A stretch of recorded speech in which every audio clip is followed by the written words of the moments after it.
LN3 just released, and with the release we've gotten plenty of new paintings. Paintings that are rather interesting as well. In this video we will be taking a look at all the new paintings. We will break them down. As always, make sure to drop a like and subscribe if you haven't yet. It helps the channel out a lot and it's free.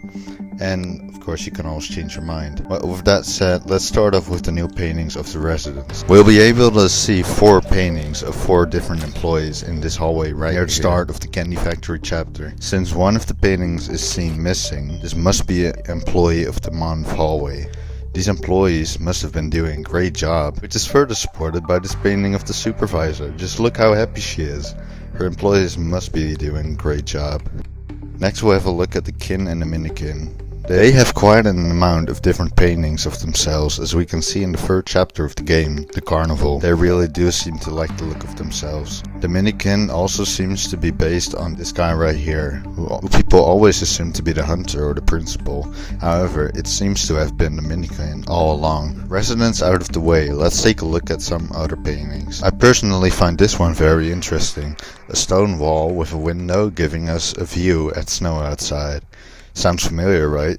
I think this might be the window that Noon in the Sounds of Nightmares chapter 1 saw in her first nightmare in the Stone Giant. This painting could either be made by Otto after a retelling, or it could be made by Nowhere based on Noon's memories. Next up, the Zahir's Gaze. Yes, this is actually the Zahir's Gaze.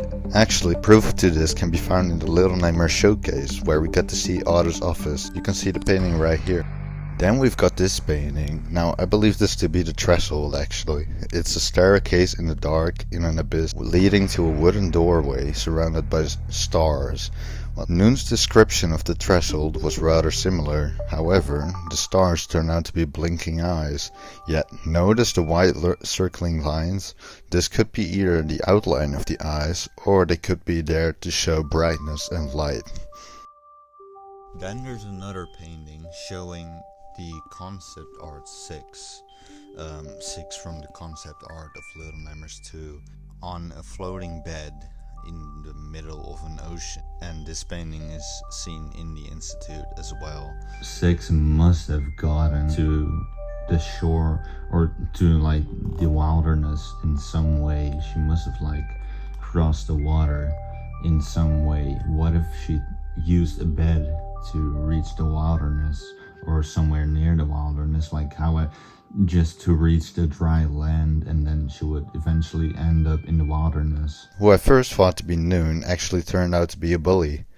They're also holding something in their right hand. It kind of looks like a frog, but I'm honestly not sure what it is. Comment down below what you think it could be. The fact that this painting is in the institute is also interesting. Could the bullies be originated from the institute? Then there's another painting of the same chair with again a bully, but this time darker and without the object in the bully's hand. Then there are several paintings of the Hypnotist in his humanoid form. There's actually a full module of the Hypnotist in a humanoid form, used for the cutscenes where Lo wakes up in a bed. And the shadow appears in the light pouring through the doorway of Lo's cell. This painting shows the Hypnotist with a glass jar with candies, further pointing at the idea that the Hypnotist is indeed Otto. This painting right here is the same exact one as before. However, someone drew on it with crayon. Seems familiar, right? Yeah, exactly. The bullies did the same in the school with the paintings of the teacher and the Minikin too. More pointing at the bullies being heavily connected to the institute. Then there's a painting of a bent clock seemingly melting. We've seen this occurring to objects in the signal tower as well. Then there's this painting of glass jars, most likely filled with candies, and one of them featuring an eye. This could be a nudge at the fact that the candies made in the factory are organic, or it could mean something else entirely. Then there's this painting of soil with seemingly died out plants and bigger roots that are missing. Here's a painting with chimneys with birds emerging out of them. We know that chimneys in a green environment are seen in the factory, and there were birds seen outside the factory too. The ones in game were seagulls, however, unlike the ones in this painting, which seem to be crows. I believe that the wavy stuff in this painting is actually the north wind. It seems very reminiscent. and the environment seems like it could be close to the grasslands as well. This is a rather liminal painting, showing a wooden little home on a winding rock tower. This gives me the nest vibes. Here's a painting of a chrysanthemum. Now, Noon was known to have gotten chrysanthemum from her parents before she got sent to the county's institute. The flower had died, however, caused by, how she stated, little crawlies underneath the dirt, being aphids. And here we can see the aphids. Then there's another painting of the chrysanthemum, which is healthy, unlike the previous one. Otto did give Noon a new flower eventually, so this must be his flower.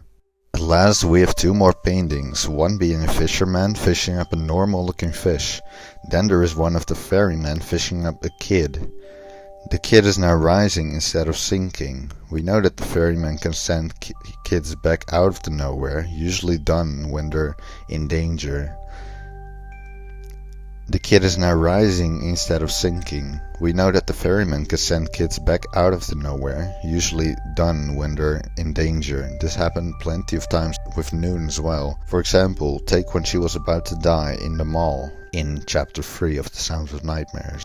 And I have a feeling that the ferryman was the one who brought back Lo to his cell in-game, since this happened every time that he would have died, with the monster baby when she let them both fall to their deaths, and with the balloon crashing down into the sea.